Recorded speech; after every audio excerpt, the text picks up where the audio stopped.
መፍትሄው የተለያየ ነው፣ በጣም ብዙ ነው። አንደኛው በግል መወሰን ነው። ክርስቲያን ነኝ ክርስቶስ ጋር ነው የሚሄደው፣ ሳልጥል አልወድቅም ብሎ መወሰን ነው። ክርስቲያን ሕፃንም ትልቅም ሴትም ሳልጥል አልወድቅም፣ ሳልለውጥ አልለወጥም። ይሄ ነው ሚሴጁ የመጀመሪያ ለእኔ። ክርስቲያን የሆንክ ሰው አእምሮህን እንደዛ አስተካከል። ሰላም ጤና ይስጥልኝ ውድ የዊትነስ ሚዲያ አድማጭ ተመልካቾች፣ ዛሬም እንደ ሁሌው እንደተለመደው ለእናንተ ወሳኝና ወቅታዊ መረጃዎችን ይዘንላችሁ መጥተናል። እናንተም እስከ ፕሮግራማችን ፍጻሜ አብራችሁ እንድትቆዩ እየጋበዝን የዚህን የዩቲዩብ ቻናል ሼር፣ ላይክ፣ ሰብስክራይብ ማድረጋችሁን ከወዲሁ እንዳትረሱ እያሳሰብን ቀጥታ ወደ ዛሬ ወዳዘጋጀንላችሁ ፕሮግራም እንገባለን። የዛሬው ፕሮግራማችን የሚያጠነጥነው በአርሲ ዞን ውስጥ ስለተከሰተው ግድያና ሞት ነው። እንግዲህ ወቅታዊ ጉዳይ ነው። አሁን በብዙ ሚዲያዎች ላይ ብዙ እየተባለ ነው ያለው። ግድያው አዎ ተፈጽሟል፣ በማን የተፈጸመው፣ እንዴት ነው የተፈጸመው፣ ለምንድን ነው የተፈጸመው የሚለውን ነገር ደግሞ በደንብ ጥናት ማድረግ የሚያስፈልግ ነገር ቢሆንም ግን ባገኘነው መረጃ ታማኝ መረጃ ልክ ለእናንተ ደግሞ የምናቀርብ ይሆናል ማለት ነው። እንግዲህ በአርሲ ክልል ውስጥ በቤተ ክርስቲያን ላይ ያለ የሚደርስ ቃጠሎ፣ የሰዎች ግድያ ሁላችንም እናውቃለን። ለቀባሪው እንደማርዳት ነው እንደ አዲስ እንደ ዜና አድርጎ ማቅረብ። ነገር ግን ያ ነገር ደግሞ የተከሰተበት ምክንያትና በማን እንደተከሰተ ደግሞ በደንብ ለአድማጮች ማቅረብ ደግሞ እሱ ትክክለኛ ነገር ነው ብለን እናስባለን። እንግዲህ በአርሲ ዞን ውስጥ አሁን ኦልሞስት በዚህ 2 ወር ውስጥ ሁለተኛ ጊዜ ይመስለኛል ይሄ ነገር ሲፈጠር ማለት ነው። ቤተክርስቲያን እንደተቃጠለ፣ ብዙ ሰዎች እንደሞቱ ሰምተናል። እንግዲህ ያንን ነገር ከተከናወነ ወይም ደግሞ ከተፈጠረ በኋላ ደግሞ የመጣው የሚዲያ ጫጫታ ደግሞ ይዞት የመጣው ሌላ መልክ አለ፣ ወይም ደግሞ ሌላ ዓላማ፣ ሌላ አጀንዳ ይዞ እንደመጣ እንመለከታለን። ከዚህ ድርጊት በኋላ የመጣውን የሚዲያ ጋጋታና ጫጫታ ምን ተፈልጎ ነው የሚለውን ነገር ለእናንተ ለአድማጭ ተመልካቾቻችን ልናቀርብ ነው።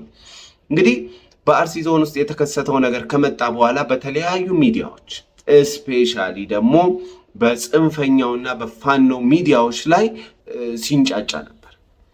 ምን እየተባለ ነበር እየተጮህለት የተባለው ሲባል ክርስቲያኖች ተገደሉ ይባላል። ኦኬ፣ ክርስቲያኖች ናቸው የተገደሉት። እሺ፣ ከዛ በኋላ ደግሞ አማራዎች ተገደሉ እየተባለ ነው እየተወራ የነበረው ማለት ነው።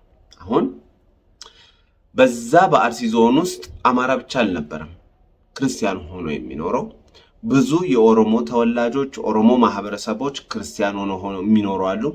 ብዙ ከተለያየ አካባቢ በስራ ምክንያት በምናምን የመጡ ደግሞ ሌሎችም ብሔር ብሔረሰቦች በክርስትና እምነት ውስጥ ሆኖ የሚኖሩ፣ በፕሮቴስታንትም እንዲሁም ደግሞ በኢትዮጵያ ኦርቶዶክስ ቤተክርስቲያን እምነት ውስጥ ሆኖ የሚኖሩ፣ የሚሰሩ፣ የሚወጡ፣ የሚገቡ ብዙ ሰዎች አሉ።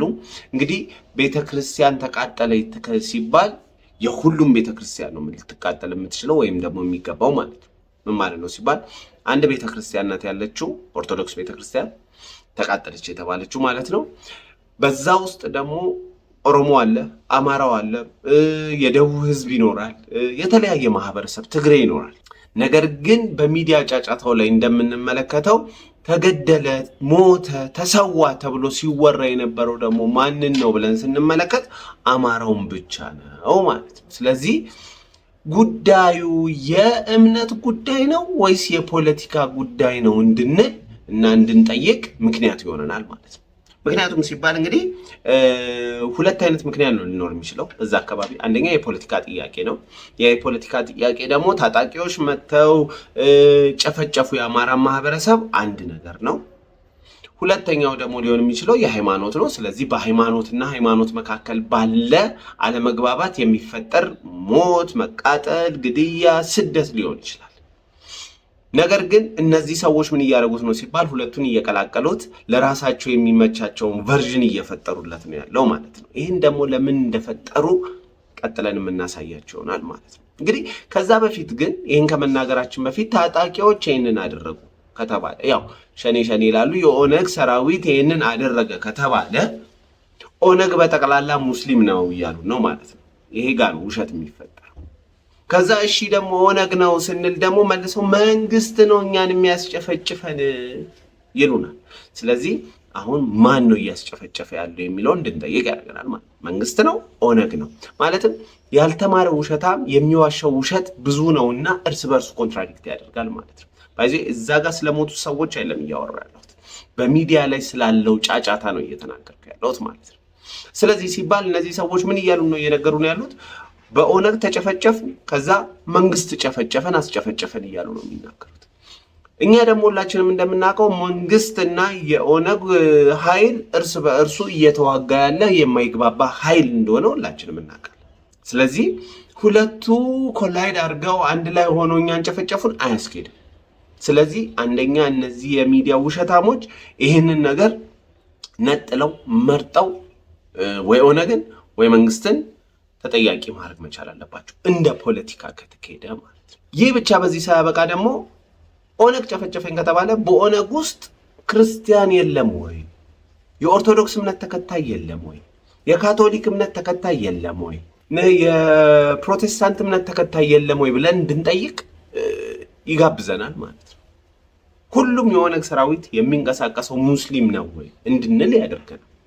እኛ እስከምናውቀው የኦነግ ወይም ደግሞ ሸኔ ተብሎ የሚጠሩት ያ ኃይል የፖለቲካ ጥያቄ ይዞ የተነሳ ነው። ያ የፖለቲካ ጥያቄ ደግሞ ምንን ያማከለ ነው ሲባል ብሔርን ያማከለ ነው። ስለዚህ ጥያቄው የብሔር እንጂ የሃይማኖት አይደለም ማለት ነው። ስለዚህ ቤተክርስቲያናችንን ክርስትናችንን ሊያጠፋ የመጣ ኦነግ አለ ሊባል አይችልም ማለት ነው። መንግስት ደግሞ ጨፈጨፈን ተብሎ ለሚነሳው ደግሞ ሌላኛው ደግሞ ጩኸት በቂ ምክንያት የማይኖርበት ዋነኛው ምክንያት መንግስት ለራሱ አሁን በዚህ ሰዓት ያለው ጫጫታ ከአቅሙ በላይ ሆኖ እያዞረው ይገኛል። ምን ማለት ነው? በአጭሩ መንግስት በአማራ ክልል ትርምስ ውስጥ ነው። በትግራይ ክልል ውስጥ አለመግባባት ነው። በቦርደር ከኤርትራ ከሶማሊያ ከሱዳን ጋር አንገት ለአንገት ተያይዘዋል። ስለዚህ እነዚህ ሁሉ ትርምሶች አንገቱ ላይ በቆሙበት ሰዓት ላይ ሌላ ትርምስ ፈጥሮ በሌላ ግርግር ለራሱ የፖለቲካ ትርፍ የሚያገኝበት አቋም ላይ አይደለም በአጭሩ መንግስት ስለሚመለከት። ስለዚህ ሲባል መንግስት ነው ይሄን ያደረገው ምናምን ብሎ ማለቃቀስ ማያዋጣም ማለት ነው። በተሻለው መጠን ሌላ አካባቢ ላይ ስቴብል እንዲሆን ይፈልጋል። ስፔሻሊ ደግሞ በምርጫ ሰሞን ላይ መንግስት በተቻለው መጠን ምርጫ ሰላማዊ እንዲሆን ይገባል ብሎ በተለያየ መንገድ ሲሰራ ነበር። የተለያየ ኃይሎችን አሰማርቶ ነበር። ይሄን ባደረገበት በምርጫ ዋዜማ ላይ እንደዚህ አይነት ግርግር መንግስት ራሱ ፈጠረ ቢባል የህፃናት ጨዋታ ነው የሚሆነው። ስለዚህ ሲባል ሁለቱ ኃይሎች ሊሆኑ አይችሉም ማለት ነው። ስለዚህ ይህንን ነገር ማን ነው እያደረገ ያለው ሲባል በሃይማኖት ከተባለ በሃይማኖት ብላችሁ ለዩልን። ስለዚህ አማራ ሞተ አትበሉን፣ ክርስቲያን ሞተ በሉን። ስለዚህ ለይተን ክርስቲያንና ሙስሊሙን እንዴት ማግባባት እንዳለብን እንናገራለን ማለት ነው። በሃይማኖት ነው የተገደለው ግን አማራ ነው ከተባለ እንዴት ነጥለው ገደሉ ነው። ስለዚህ ሲባል ሁለቱን ያምታቱት እነዚህ ሚዲያ ፖለቲከኞች እነዚህን ሁለት ነገሮች በሃይማኖትና በፖለቲካ በመግባት የራሳቸውን ሊያሰቡትን ነገር ለመፈጸም እንዲረዳቸው ስላሰቡ ነው ማለት ነው።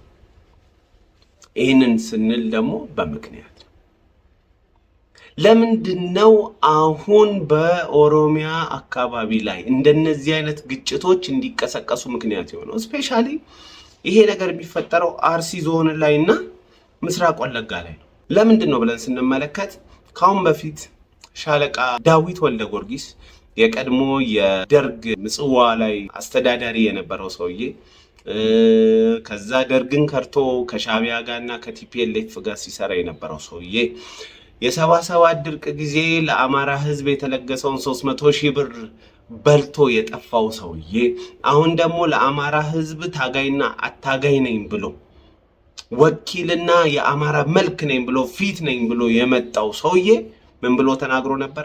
አሁን በአማራ ክልል ውስጥ የምናደርገውን የትጥቅ ትግል ወደ ሌላ ክልል ማዛመት መቻል አለብን፣ አንስቴብል እንዲሆኑ ማድረግ መቻል አለብን ብሎ ሲናገር ሰምተናል። ቀጣዩ ስትራቴጂያችን የሚሆነው እያለ ሲናገር ሻለቃ ዳዊት ወልደ ጊዮርጊስ አማራ ክልል ላይ ያለውን የትጥቅ ትግል፣ አማራ ክልል ላይ ያለውን ትርምስ፣ አማራ ክልል ላይ ያለውን ግጭት ወደ ሌላ ክልል ማዛመት መቻል አለብን ብሎ አፉ ሞልቶ ተናግሯል። ይህንን ግጭት ለማድረግ ደግሞ በሁለት አይነት መንገድ ነው ሊሰራ የሚችል። አንድ ሃይማኖት ተኮር፣ ሁለተኛ ዘር ተኮር በሆነ ጉዳይ ማለት ነው። ስለዚህ ሲባል ሃይማኖት ተኮር በሆነው ጉዳይ ላይ ወለጋ ላይ ሊያደርግ አይችልም። ወለጋ ላይ ክርስቲያን ለክርስቲያን ነው በአብዛኛው ማጆሪቲ ማለት ነው። ወለጋ ላይ ስትሄዱ ክርስቲያን ፕሮቴስታንት ክርስቲያን ነው ያለው፣ ወይም ደግሞ ኦርቶዶክስ ክርስቲያን ነው ያለው። ስለዚህ ሲባል ወለጋ ላይ ሊያደርግ የሚችለው በሃይማኖት ሊያደርጉት የሚችሉት ምንም አይነት ኦፕሬሽን እንደሌለ ገብቷቸዋል። ስለዚህ ወለጋ ላይ ምን እናድርግ ተባለ? በዘር ተደረገ። አማራው በወለጋ ላይ የተጨፈጨፈ ነው። የትኛው አማራ ሲባል ደግሞ ሙስሊሙ አማራ ከወሎ የመጣው አሉ። ስለዚህ በተቻላቸው መጠን አማራ ወለጋ ላይ ተጨፈጨፈ ሲባል ሙስሊሙ ተጨፈጨፈ ብለው አስቀመጡልን ማለት ነው። እሺ ያለ አሁን ደግሞ ወደ አርሲ ደግሞ ሲሄዱ አርሲ ማጆሪቲው ሙስሊም ነው፣ ጥቂት ማህበረሰብ ደግሞ ክርስቲያን አለ። ስለዚህ ምን ሊያደርጉ ፈለጉ ሲባል በሃይማኖት ሊያደርጉት ፈለጉ ማለት ነው። በዘር ብዙ ኢፌክቲቭ ስለማይሆን ማለት ነው። ያ በሃይማኖት ያደረጉትን ጉዳይ ደግሞ ወደ ምን አወረዱት? በአማራ ላይ የሚደረግ የሃይማኖት ጥቃት ነው አሉ። ስለዚህ ሲባል ግጭት በደቡብ ኦሮሚያ ላይ እና በምዕራብ ኦሮሚያ ላይ ያንን ስትራቴጂ ነድፈው መስራት ጀመሩ። በወለጋ ላይ በተወሰነው መጠን ሰክሰስፉል ሆኗል። እንደን ከዛ በኋላስ ምን የሚያገኙት ፖለቲካል ቤነፊት አላቸው ብለን ስንመለከት በወለጋ ላይ የጀመሩትን ስትራቴጂና ዓላማ ከግብ የማድረስ ስራ ነው እየተሰራ ያለው ማለት ነው። የዓላማ ምንድን ነው ሲባል በወለጋ ክልል ውስጥ አማራ ተገደለ፣ አማራ ተገደለ፣ አማራ ተገደለ፣ አማራው ሙስሊም ተገደለ፣ አማራው ተብሎ ተለቀሰ። ስለዚህ ምንድን ነው መፍትሄው ሲባል እኛ የምንፈልገው ራሳችን በራሳችን ታጥቀን ራሳችን በራሳችን መጠበቅ ነው አሉ። ይህንን ሲሉ ደግሞ ኢቭን በመንግስት አመራር ውስጥ ያሉ የአማራ የብአዴን ባለስልጣን የነበሩ በብልጽግና ውስጥ አብረው ቀጥለው የነበሩት ይህንን ነገር አራገቡትና አካባቢው ላይ ያለው የአማራ ተወላጅ መሳሪያ እንዲታጠቅ ተደረገ። በአካባቢው ላይ ያለው ደግሞ የኦሮሞ ተወላጅ ድሮ መሳሪያም የለውም እንዲሁ መለመሉ እንዲቀር ተደረገ ማለት ነው። ወለጋ ውስጥ ምስራቅ ወለጋ ማለት ነው። ጊዳያና፣ ኪራሙ፣ ጉትን፣ ጃርዳጋ የመሳሰሉት በዛ ሰዓት ላይ ምን አደረጉ? አፐር ሃንድ ሲይዙ አሁን ያለው የፋኖ አደረጃጀት በይፋ ራሱን ገለጠ። ቢዛሙ እዝ እንባላለን ብለው በመንግስት አመራሮች በብአዴን ውስጥ በነበሩ ነገር ግን ከመንግስት ጋር ባልነበሩ ሰዎች አማካኝነት ባስታጠቋቸው መሳሪያ የፋኖ ኃይል ተደራጀና ቢዛሙ እዝ የሚባል አደረጃጀት ይዞልን መጣ ማለት ነው።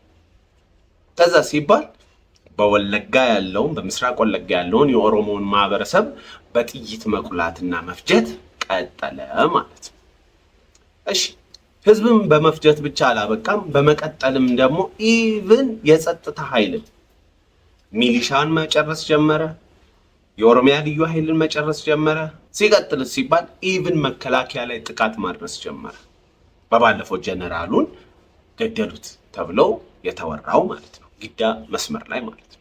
አሁንም በአርሲ ክልል ውስጥ ምን እየተደረገ ነው ያለው ብለን ስንመለከት the ቲንግ ነው። ክርስቲያኑ ተገደለ፣ ክርስቲያኑ ተገደለ፣ ክርስቲያኑ ተገደለ፣ አማራ ተገደለ፣ አማራ ተገደለ፣ ጎን ለጎን ሄድና ከዛ በኋላ ሲባል መታጠቅ አለብን፣ ራሳችንን መጠበቅ አለብን ወደ ማለት ተገባ ማለት። ይሄን ደግሞ እኔ አይደለም ያልኩት። ይሄን ያሉት የራሳቸው የፋኖ ኃይል አፈቀላጤና የፋኖ እቅድ የሚተነፈስባቸው የፋኖ ሳምባ የሚባሉት ሚዲያዎች ናቸው የሚተናገሩት። እስኪ ሰምተን እንምጣ። ይልቃል ላለፉት 8 ዓመታት አይተነዋል። አዲስ ነገር አይደለም። አርሲ በተደጋጋሚ ነው። 1 ወር 2 ወርም እኮ አልሆነውም ተመሳሳይ እልቂት ከሰማን። ስለዚህ ይሄ የማያባራ ልክ እንደ አዙሪት በየጊዜው የሚከሰትን ነገር ደጋግሞ በማንሳት የሚመጣ ለውጥ የለም። ችግሩን አውቀናል። ለአብነት ወለጋ ያለውን ነገር እንመልከት። ወለጋ የአማራ ተወላጆች በእንደዛ አይነት መጠን በአሰቃቂ ሁኔታ ሲገደሉ ሚያድናቸው ስለሌለ ራሳቸውን ለማዳን ታጠቁ። እውነት ለመናገር አሁን በወለጋ እንደ በፊቱ አይነት ሞት አንሰማም። ምክንያቱም ራሳቸው ታጠቁ። ዝም ብሎ ቤት ሞት ቁጭ ብሎ ከመጠበቅ እየተዋጉም ራሳቸውን እያዳኑ ባልሞት ባይ ተጋዳይነት ይሄው የሞት ቁጥር ቀንሷል። የስደተኛ ቁጥር ቀንሷል። የተፈናቃይ ቁጥር ቀንሷል። ወለጋ ላይ። ስለዚህ እዛም እንዲህ አይነት መፍትሄ ያስፈልጋል። እንደ ወለጋዎቹ ራሳቸውን ማዳን የለባቸውም። ዝም ብሎ ሞትን ከመጠበቅ ይልቃል። ይሄ በምን ያነጋግራል? ቅድም አልኩ እኮ በቃ መንግስት እንደሰማችሁት ነው እንግዲህ ምንድነው እያሉ እየተናገሩ ያሉት። አሁን መሆን ያለበት በወለጋ እንደተደረገው በአርሲም ደግሞ ህዝቡ መታጠቅ አለበት፣ ራሱን መጠበቅ አለበት። ከማ ሲባል ከመንግስትም ከታጣቂ ኃይልም ኢቭን ስለ ሃይማኖት ጉዳይ አይደለም እያነሳ ያለው። ከመንግስትም ከታጣቂ ኃይልም ራሱን መጠበቅ መቻል አለበት እያሉ ነው የተናገሩት። የትኛው ማህበረሰብ ነው ራሱን ከመንግስት የሚጠብቀው? የትኛው ኃይል ነው ራሱን ከታጣቂ የሚጠብቀው ሊታጠቅም የሚገባው ብለን ስንጠይቃቸው ደግሞ የአማራው ህዝብ ነው። እዛ ጋር እየተገደለ ያለው ክርስቲያን ነው። ስለዚህ ለምንድን ነው ኦሮሞ የማይታጠቀው ክርስቲያን ሲባል ኖ ነው የሚሉት። ዋይ ሲባል እነሱ ላቀዱት የፖለቲካ ዓላማ በአርሲ ለተገደሉት ለንጹሃኑ ደም ሳይሆን ትኩረታቸውና ዓላማቸው ግባቸው እነርሱ አቺቭ ሊያደርጉት ላሰቡት የፖለቲካ ግብ ብቻ። ሰው ቢሞት፣ ሰው ቢታረድ፣ ሰው ቢገደል፣ ሰው ቢሰቀል ጉዳያቸው አይደለም ማለት ነው። እንደሰማቻቸው ነው። ይህንን ደግሞ ለማስፈጸም ያገኙትን ማንኛውንም የፖለቲካ ግብአት ከመጠቀም ወደኋላ አይሉ እነዚህ ሰዎች ምስሎችን፣ ቪዲዮዎችን፣ ድምጾችን ለምሳሌ አሁን በምስሉ ላይ የምትመለከቱት ሲመላለስ ሰሞኑን በሚዲያ ላይ ሲመላለስ የሰማነው ያየነው ማለት ነው። በአርሲ ክልል ያሉ ክርስቲያኖች ታቦታቸውን ተሸክመው እየሸሹ ነው ያሉት ምናምን ተብሎ የተነገረው ብዙዎችን በጣም እያስቆጣና በጣምም እያሳዘነ ይገኛል። የምትመለከቷቸው የአርሲ ኦርቶዶክሳውያን ለሃይኪንግ ራሳቸውን ዘና ሊያደርጉ ወጥተው አይደለም። የኖሩበት ያደጉበት ያሉበት አካባቢ ላይ መኖር ስላልቻሉ ጽላቱን ይዘው እየተሰደዱ ነው። ነገራችን ላይ ብዙዎቹም እጅግ በጣም ሀዘናቸውን እየገለጹ ይገኛሉ። እስኪ ተመልከቱት። ይሄኛው ግን ጎንደር ውስጥ ያው ቀጥለን በመናየው ምስል ላይ ማለት ነው ጎንደር ላይ የገብርኤል ቤተክርስቲያን ተሰርቶ ካለቀ በኋላ ለሱ የሚሆነው ጉልላቱ በመኪና መሄድ የሚችለውን ያክል ከሄደ በኋላ ነገር ግን መኪና የማይገባበት መንገድ ላይ ራሳቸው ተሸክመው ጉልላቱን ታቦቱን ይዘው የገብርኤል ቤተክርስቲያንን ለመስራት የሚሄዱ ምስኪን የጎንደር ህዝቦችን በጎንደር በሀገራቸው ላይ ለሰሩት ቤተክርስቲያን ያደረጉትን የከፈሉትን ዋጋ የሚያሳየውን ቪዲዮ ነው ቀይረው በአርሲ ብለው ያስቀምጡልን ማለት ነው። ሲስሙትና እንግዲህ ጉዞ የተጀመረው መጀመሪያ በመኪና እንደዚህ ተጭኖ መኪና መግባት የሚችለው ድረስ በእንደዚህ በተሽከርካሪ የቤተክርስቲያኑን ዕቃ ተይዞ ተወጣ። ከዛ በኋላ ግን መንገድ ማይደርስበት ቦታ መኪና ሲሆን ደግሞ በእግር እንደዚህ ተያዘና ተኬደ ማለት ነው። በእግር እየተኬደ መጨረሻ ላይ ለገብርኤል ቤተክርስቲያን አዲስ የተሰራ ቤተክርስቲያን ነው። እንደዚህ ጉዞ ተጀመረ ማለት ነው። እውነቱ ይሄ ነው። ይሄ በአርሲ ለተፈጠረው ቀውስ፣ ችግር፣ ጭፍጨፋ፣ ደም ማፍሰስ ማስረጃ አይደለም ይሄኛው። ከዛ ይሄው ደረሱ። ይሄው ቤተክርስቲያኑ የገብርኤል እንደዚህ ነበር የተጀመረው። በሂደት እዚህ ደረጃ ላይ ደረሰ። ቁሳቁሱን አመጡት፣ አራገፉ፣ እዚህ እቃውን አደረሱ። ከዛ በኋላ ቤተክርስቲያኒቷ ስትመረቅ እና ሲያልቅ ይሄው ጨፈራውን ደግሞ ልጋብዛችሁ። ይሄው ነው እውነቱ።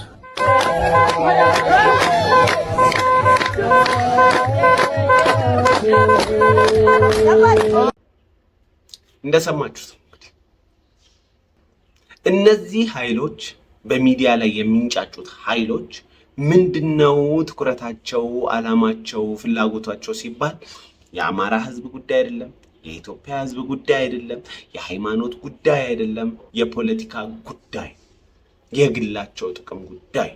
ለነሱ አማራ ህዝብ ማተር አያደርግም። በሱ ደም እነርሱ የራሳቸውን እቅድ እያስፈጸሙበት ነው። ክርስትና አይደለም። ክርስትናን ቢያውቁ ኖሮ እንደዚህ ሰውዬ ደግሞ አሁን እንደማሳያችሁ እብድ ደግሞ ወጥተው የክርስትናን አስተምሮ የሚጣረስን ነገር እየተናገረ እረድ፣ ግደል፣ ስቀል አይል ነበረ ማለት ነው። እስቲ ማነው ሰምታችሁ ተመለሱ። መፍትሄው የተለያየ ነው፣ በጣም ብዙ ነው። አንደኛው በግል መወሰን ነው። ክርስቲያን ነኝ ክርስቶስ ጋር ነው የሚሄደው። ሳልጥል አልወድቅም ብሎ መወሰን ነው። ክርስቲያን ሕፃንም ትልቅም ሴትም ሳልጥል አልወድቅም፣ ሳልለውጥ አልለወጥም። ይሄ ነው ሚሴጁ የመጀመሪያ ለእኔ። ክርስቲያን የሆንክ ሰው አእምሮ እንደዛ አስተካከል። ቤተ ክህነት ክዶሃል፣ መጅሊስና አብይ ዘምተውብሃል፣ ዓለም ዝም ብሎሃል፣ ማንም አይደርስልህም። ስለዚህ ሳልጥል አልወድቅም፣ አለቀ።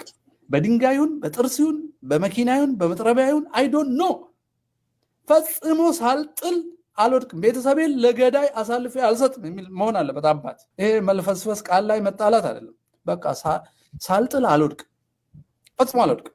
እንደሰማችሁት ነው። አንቃችሁ ግደሉ፣ ገላችሁ ተጋደሉ፣ ሙቱ፣ ተሰቀሉ፣ ብቻችሁን አትሙቱ እያለ የሚያወራ ሰው ማለት ነው።